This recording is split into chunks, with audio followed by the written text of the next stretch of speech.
विशाखा एक पहाड़ी लड़की थी जिसे कई तरह का खाना बनाना आता था, लेकिन विशाखा के हाथ के मोमोज कुछ ज्यादा ही अच्छे बनते थे। विशाखा, हमारे घर में कुछ मेहमान आने वाले हैं। मैं चाहती हूँ तू अपने हाथों से मोमोज बनाकर उन्हें खिला दे, ताकि उन्हें लगे कि इससे पहले उन्होंने इतने स्वादिष्ट मोमोज कभी नहीं खाए। क्या माँ, घर में जब भी कोई मेहमान आता है तो आप हमेशा मुझे मोमोज ही क्यों बनाने को बोलती हो? आपको क्या लगता है अगर मैंने उनको मोमोज बनाकर खिला दिया तो क्या वो बार बार मेरे हाथ का मोमोज खाने यहाँ आएंगे? मैं नहीं चाहती कि वो बार बार यहाँ आकर खाए, लेकिन हाँ, ये चाहती हूँ कि जब कभी भी वो कहीं बाहर मोमोज खाए तो हमेशा तेरे हाथ के मोमोज याद रखे कि हाँ, एक लड़की ने मोमोज खिलाया था, उसके मुकाबले तो ये कुछ नहीं। ओहो माँ, आपको क्या लगता है कि मैं इस दुनिया में बेस्ट मोमोज बनाती हूँ? माँ, मुझसे भी अच्छे मोमोज बनाने वाले हैं और मैं उनके सामने कुछ भी नहीं हूँ। आपको लगता है मैं बेस्ट हूँ? यही मेरे लिए बहुत बड़ी बात है। बस अब मस्का मत लगा। जितना चाहती हूँ मुझे बस उतनी ही बातों में घुमा लेती है तू, लेकिन मैं नहीं घूमने वाली। मैं तो अब भी यही बोलूंगी कि मोमोज बना और मेहमानों को खिला बस। माँ, आप बहुत चालाक हो। कितना भी बहलाने की कोशिश कर लूं, लेकिन आपको जो करवाना है आप वही करवाती हो। मतलब अब मुझे उनके लिए मोमोज बनाने ही पड़ेंगे। हाँ, तुझे ही बनाने पड़ेंगे। वैसे भी हमारे घर में और कोई है ही नहीं जो तेरी तरह मोमोज बनाए। तेरे हाथ के मोमोज की तो बात ही अलग है। विशाखा अपनी माँ की बात मान लेती है। ऐसे ही दूसरे दिन विशाखा मोमोज बनाने की तैयारी करने लगती है और जब मेहमान आते हैं तो मोमोज खाकर एक औरत विशाखा की तारीफ करती है। अरे वाह, क्या मोमोज बनाए हैं। सच बताऊं तो मुझे लगता है हम जैसे मोमोज खाते हैं वही बेस्ट है, लेकिन मेरी गलत फहमी थी जो आज ये मोमोज खाकर दूर हो गई। हाँ, मेरी बेटी बहुत अच्छे मोमोज बनाती है और हम सभी को इसके हाथ के मोमोज पसंद है। हम कभी भी बाहर के मोमोज खरीद कर नहीं खाते। सही बात है। जब घर में मास्टर शेफ है तो बाहर का खाकर अपना मूड और मुंह क्यों खराब करना। मैं तो अपने बेटे के लिए ऐसे ही दुल्हन ढूंढूंगी जिसे मोमोज बनाने आते हो। अरे अच्छी बात है, कभी हमें भी खिलाओ अपनी बहू के हाथ के मोमोज। हम भी टेस्ट करके बताएंगे कि आपकी बहू के हाथ के मोमोज स्वादिष्ट बने हैं या मेरी बेटी के हाथ के। सभी के बीच बातें होती रहती हैं और लोग जमकर विशाखा के हाथ के मोमोज की तारीफ करते हैं।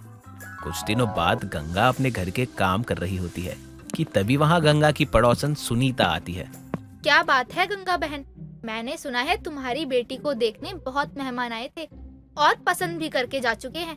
एक बार भी बताने की जरूरत नहीं समझी। अरे क्या बात कर रही हो, मेरी बेटी को देखने लोग कब आए थे और तुम्हें ये सारी बातें किसने बताई? हाँ, मेहमान तो आए थे, लेकिन कुछ काम था।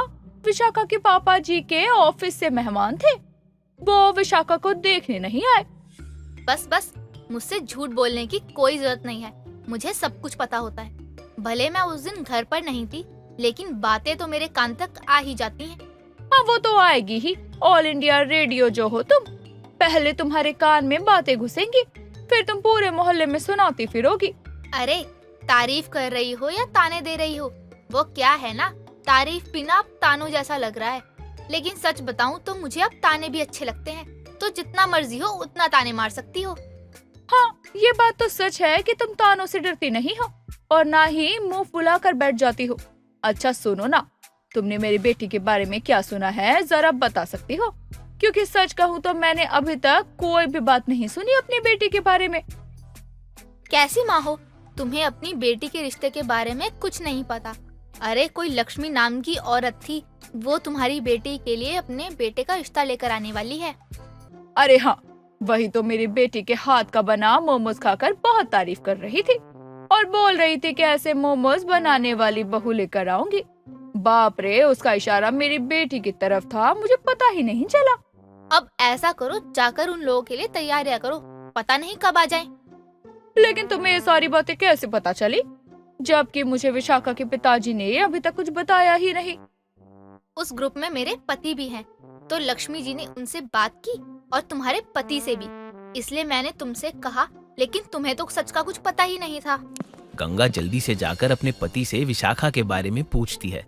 तभी अशोक उसे सारी बातें बताता है और बोलता है कि आज ही विशाखा को देखने के लिए लक्ष्मी जी और उनका बेटा आने वाले हैं। अरे क्या बात कर रही हो आप? आपने अभी तक क्यों नहीं बताया कि हमारी बेटी को देखने कोई आ रहा है? क्या ये सारी बातें आपको मजाक लगती है? अब उन लोगों को मना कर दो, मैं नहीं दिखाने वाली अपनी बेटी। अरे इतना गुस्सा क्यों हो रही हो? मुझे पता है, मैंने कुछ नहीं बताया। और हाँ, वो लोग अचानक आना चाहते थे, बस इसलिए बताने को मना किया था। अब भला इसमें मैं क्या ही करता। हे भगवान, मैं भी ना इनके साथ रहकर पागल हो जाऊंगी। जी तो करता है कहीं दूर चली जाऊं, फिर संभालो आप ही सब कुछ, तब पता चलेगा कैसे होता है। अरे भाग्यवान, ऐसे चिंता मत करो, सब ठीक हो जाएगा। और हाँ, गुस्से को थोड़ा शांत करो। शांत हो जाओगी तो सब कुछ आराम से हो जाएगा। और वैसे भी वो लोग बस हमारी विशाखा को देखने ही आ रहे हैं, कौन सा आज ही लेकर चले जाएंगे।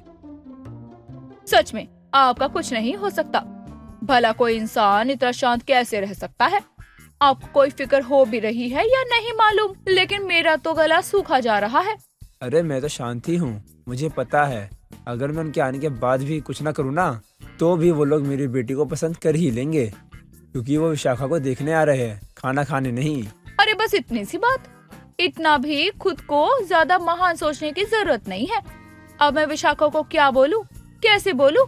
अगर उसने सुन लिया तो गुस्सा करेगी। नहीं, मैं नहीं कुछ बोलने वाली, जो बोलना है आप बोलो।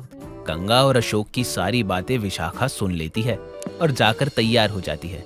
कुछ देर बाद लक्ष्मी और उसका बेटा उनके घर आते हैं और विशाखा को पसंद करके शादी की डेट फिक्स कर लेते हैं। कुछ वक्त के बाद विशाखा की शादी हो जाती है और ससुराल में पहुंचते ही उसकी सास उसे चाबियों का गुच्छा थमा देती है। बहू, ये ले तेरी जिम्मेदारी।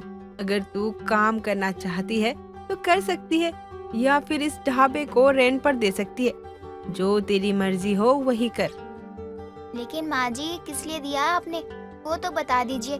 अगर मुझे लगा कि ये जिम्मेदारी ले सकती हूँ, काम कर सकती हूँ, तो मैं जरूर अपना ढाबा खुद चलाऊंगी। लेकिन आपने क्या सोचकर मुझे इस ढाबे की चाबी पहले ही दे दी? जब से मैंने तेरे हाथ का मोमोज खाया है, तब से मैंने तेरे हाथ का मोमोज वाला स्वाद कहीं नहीं पाया। मैं चाहती हूँ तू मोमोज का ढाबा खोल ले और सभी को पता लगे कि मेरी नई बहू का मोमोज ढाबा खुल गया है और उस ढाबे में स्वादिष्ट मोमोज मिलते हैं। लेकिन माँ जी, मैं नई बहू हूँ, तो क्या मैं मोमोज का ढाबा खोल सकती हूँ? कोई कुछ कहेगा नहीं क्या? कोई कुछ कह कर तो दिखाए। और पहले तुम ये बताओ कि तुम्हें मोमोज का ढाबा खोलना है या नहीं। अगर नहीं जवाब है तो मत करो, अगर जवाब हाँ है तो मैं तो कहूँगी कल से ही मेरी घर की नई बहू का मोमोज ढाबा खुल जाए और पहली रसोई भी वहीं हो जाए। ठीक है माँ जी, मैं तो कल से ही अपना मोमोज का ढाबा खोलूंगी। मुझे भी अच्छा लगेगा कि मैं अपने ससुराल में नहीं हूँ, बल्कि अपने मायके में हूँ। अरे हाँ, मुझे भी तुम्हारे मायके वालों को तुम्हारी पहली रसोई में बुलाना है और मोमोज टेस्ट करवाना है और पूछना है आपकी बेटी स्वादिष्ट मोमो बनाती है या मेरी बहू। लक्ष्मी की बात सुनकर सभी हंसने लगते हैं और अगली सुबह सभी नई बहू के मोमोज के ढाबे में जाते हैं और मिलकर मोमोज बनाने की तैयारी करते हैं। साथ ही नई बहू का मोमोज ढाबा भी बहुत खूब चलता है। विभा अपनी सास कुंती के साथ रहा करती थी। कुंती अक्सर अपनी बहू के कामों में कोई न कोई कमियां निकाला करती, लेकिन वो अपनी बहू से प्यार भी बहुत करती थी। ऐसे ही एक दिन विभा अपने घर में पोछा लगा रही थी, तभी उसकी सास गंदे पैर लेकर घर में आ जाती है और उससे कहती है, बहू ये क्या सफाई कर रही है? जरा देख तो कितना गंदा फर्श है, ऐसे कोई सफाई होती है क्या? माँ जी, ये आपके पैरों की मिट्टी है जो गीले पोछे में साफ पता चल रही है। रहने दे बहू, तुझे तो पता नहीं कौन सी बीमारी है मुझसे जुबान लड़ाने की। अरे मेरे पैरों में जरा मिट्टी आ गई तो क्या हो गया? तो माँ जी, मैंने कब आपको कुछ कहा? आप तो ऐसे बोल रही हैं। अरे अभी आपने खुद ही तो कहा कि घर कितना गंदा है, तो बस मैंने भी आपको यही बताया ना कि ये मिट्टी किसी बाहर के इंसान की नहीं बल्कि आपके ही पैरों की है। कुंती कुछ नहीं बोलती और वहाँ से चुपचाप चली जाती है।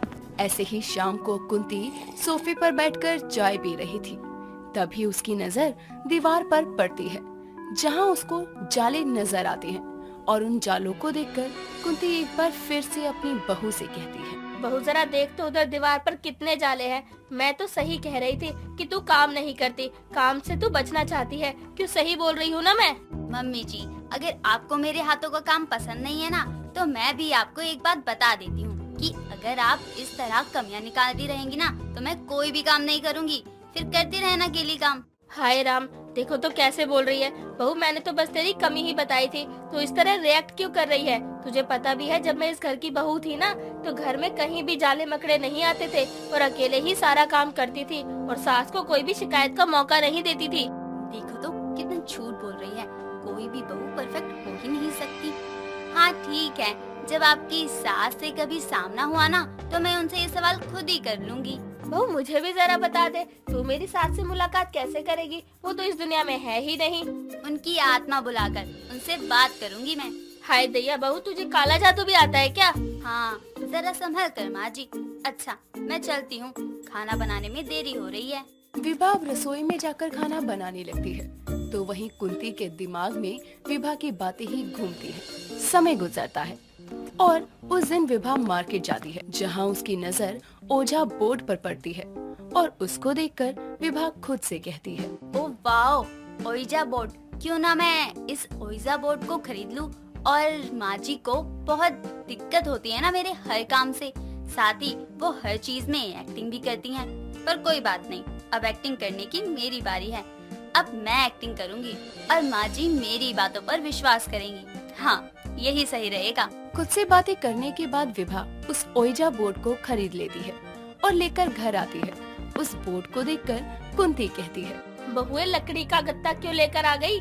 माँ जी कोई लकड़ी का गत्ता नहीं, बल्कि ओइजा बोर्ड है ये। क्या बोझा बोर्ड? बहू ये बोझा बोर्ड क्या होता है? देखने में तो ये कोई मामूली लकड़ी का गत्ता लग रहा है। माँ जी बोझा बोर्ड नहीं, ओइजा बोर्ड। इसमें हम किसी की भी आत्मा को बुला सकते हैं और जैसा मैंने आपको कहा था कि मैं आत्मा को बुला सकती हूँ, तो मैं आपको बता दूं कि मैं सच में आत्मा को बुला सकती हूँ। बहू इसका मतलब तुझे सच में काला जादू आता है? मैंने अपने बेटे की शादी किससे करवा दी? ये तो कोई डायन है। माँ जी आप जरा शांत हो जाइए और चुपचाप मेरी बातें सुनिए। मैं कोई काला जादू नहीं करती। उस दिन काले जादू वाली बात मैंने आपसे मजाक में कही थी, पर ये ओइजा बोर्ड वाली बात सच है और इस बोर्ड से किसी की भी आत्मा को बुला सकती हूँ मैं। अच्छा जी, फिर इससे तो मैं रघु के पापा की आत्मा को बुला सकती हूँ। क्यों सही बोल रही हूँ ना मैं? हाँ माँ आप सही बोल रही हैं। मैं ससुर जी को भी बुला सकती हूँ। बहू जरा बुलाना, आखिरी समय में मैं उनसे बात नहीं कर पाई थी और अगर उनकी आत्मा आई तो क्या पता मैं उनसे बात कर सकूं। हाँ हाँ क्यों नहीं, लेकिन इसके लिए भी एक प्रोसीजर करना पड़ेगा। वो क्या है बहू? हमें घर की सारी लाइट्स ऑफ करके इस ओइजा बोर्ड के पास मोमबत्तियाँ रखनी होगी और जब तक मैं ना कहूँ तब तक आपको मेरा हाथ नहीं छोड़ना और जब हमें इसको रोकना होगा तब हम इसको गुड बाय बोलेंगे, ठीक है? हाँ बहू ठीक है। इस तरह अब कुंती घर की सारी खिड़कियां दरवाजे बंद कर देती है और अब दोनों सास बहू उस ओइजा बोर्ड के आसपास मोमबत्तियां जला देती हैं, जिसके बाद दोनों सास बहू अपनी एक एक फिंगर ओइजा बोर्ड के कॉइन्स पर रखती हैं और एक आत्मा से कांटेक्ट करने की कोशिश करती हैं। क्या यहाँ ससुर जी की आत्मा है? हम उससे बात करना चाहते हैं। अगर यहाँ ससुर जी की आत्मा है तो हमसे बात करें। इतना बोलते ही विभा अपनी गर्दन को नीचे झुका लेती है और कहती है, क्यों बुलाया है मुझे? क्या काम है? विभा को ऐसे देखकर कहीं न कहीं कुंती बहुत डर जाती है, पर वो अपनी बहू के अंदर अपने पति की आत्मा को देखकर खुश होती है और आंखों में आंसू लिए बोलती है, रघु के पापा आप तो मुझे छोड़कर चले गए। आपने जरा भी नहीं सोचा कि आपके जाने के बाद मुझ पर क्या बीतेगी। मैं हमारे रघु को कैसे पालूंगी? इस बात से अनजान कुंती कि उसकी बहू एक्टिंग कर रही है, वो इमोशनल हो जाती है। तभी अचानक विभा अपनी गर्दन उठाती है और अपनी सास को रोता देखकर उसे चुप करवाते हुए कहती, मम्मी जी चुप हो जाइए। देखा मैं हूँ आपकी बहू विभा। आप सेंटी क्यों हो गई? नहीं बहू, बस यूं ही। अच्छा मम्मी जी आप चुप हो जाइए या मैं आपकी सास को बुलाकर आपका सच पता करूं। पर इस बार आत्मा को मैं अपने ऊपर नहीं आपके ऊपर बुलाऊंगी। बोलो बुलाऊं? नहीं बहू, अच्छा चल इसको बंद करते हैं, शाम होने को आ गई। कुंती अपने आंसू पोंछकर वहाँ से चली जाती है। पर अपनी सास को इस तरह उदास और रोता देखकर विभा को जरा भी अच्छा नहीं लगता और वो खुद से बोलती है, मैंने ये क्या कर दिया? मैं तो माँ जी के साथ थोड़ा गेम खेलना चाहती थी, पर मैंने तो माँ जी को ही रुला दिया। मैं कितनी बुरी हूँ। मैं किसी की फीलिंग्स के साथ नहीं खेल सकती हूँ, बस इसलिए मुझे माँ को सब बताना होगा। अपनी सास को वो सब कुछ बता देगी, ये सोचकर वो खाना बनाने लगती है। एक तरफ विभा खाना बना रही थी तो वहीं दूसरी तरफ कुंती की एक पड़ोसन उसके घर आती है। पर ये क्या, ये तो वही है जिससे विभा ने ओइजा बोर्ड खरीदा था और वो उसके पास आती है और उससे कहती है, अरे कुंती बहन, कैसी हो तुम? मैं तो सही हूँ, पर तुम बताओ आज तुम्हारा यहाँ आना कैसे हुआ? अरे मैं तो यहाँ देखने आई थी कि तुम दोनों सास बहू उस ओइजा बोर्ड से खेल भी रहे हो या नहीं। आजकल के बच्चों में उसका क्रेज बहुत ज्यादा है और अब तो मैंने तुम्हारी बहू को भी ओइजा बोर्ड दिया है। ओइजा बोर्ड तुमने उसको दिया है? और नहीं तो क्या, आज विभा बहू मुझसे ही तो ओइजा बोर्ड लेकर गई थी। हाँ हाँ बहन, वो लेकर आई थी और हमने खेला भी। सच में बहुत अच्छा और मजेदार खेल है वो। तू यहीं रुकना, मैं बहू को बोलती हूँ, वो तेरे लिए चाय ले आएगी। इतना बोलकर अब कुंती अपनी बहू के पास जाती है और उसे बोलती है, बहू तूने मेरे साथ मजाक क्यों किया? तूने मेरी फीलिंग का मजाक क्यों बनाया? जब तू जानती है कि मैं तेरे ससुर जी से कितना प्यार करती हूँ, फिर भी तूने। माँ जी, मुझे माफ कर दीजिए। मैं आपको बताने ही वाली थी, पर आपको सब पता चल गया। माँ जी, मैं आपको हर्ट नहीं करना चाहती थी, बस मैं आपके साथ मजाक कर रही थी। लेकिन मैं नहीं जानती थी कि मेरा मजाक आपकी फीलिंग्स को हर्ट कर जाएगा। मैं बस एक्टिंग करना चाहती थी। सॉरी माँ जी। विभा माफी मांगती है और कुंती उसे माफ भी कर देती है और अपनी बहू से अपनी पड़ोसन के लिए चाय बनाने को कहती है। थोड़ी देर बाद सभी साथ में बैठकर चाय पीते हैं और कुछ देर के बाद पड़ोसन अपने घर चली जाती है, जिसके बाद विभा कभी इस तरह का मजाक अपनी सास के साथ नहीं करती। सरिता शाम के समय अपने घर में चूल्हे पर खाना पका रही थी। इतने में उसका बेटा पंकज खांसते हुए घर आता है।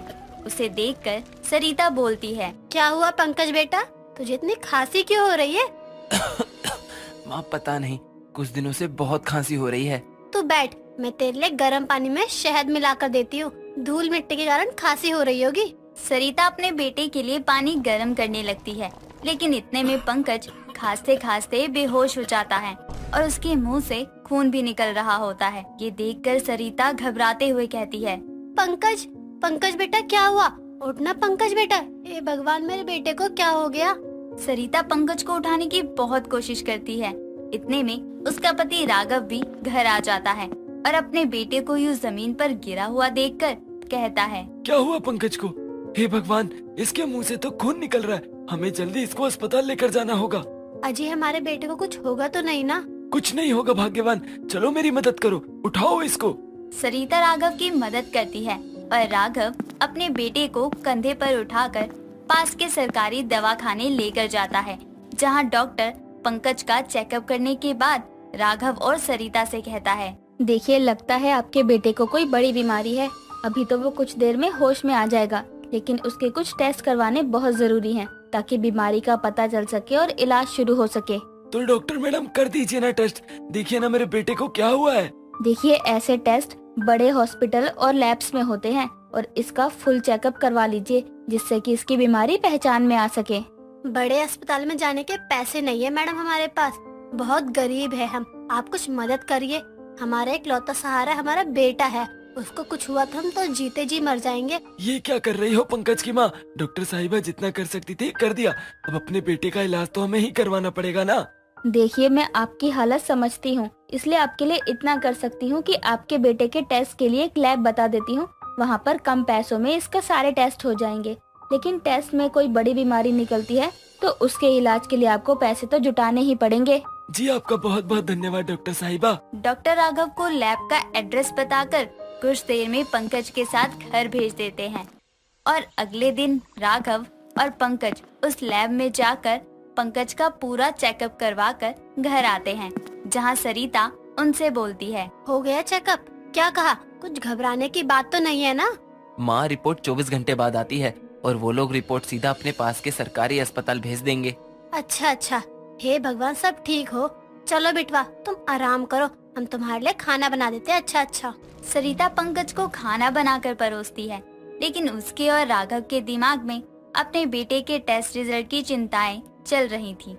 अगले दिन पंकज को उसके कॉलेज पढ़ने भेजकर राघव अस्पताल रिपोर्ट का पता करने जाता है, जहां डॉक्टर साहिबा उसको उसके बेटे की रिपोर्ट का रिजल्ट बताते हुए कहती है, देखिए ये सब आपके लिए समझना मुश्किल होगा, लेकिन ध्यान से समझिएगा।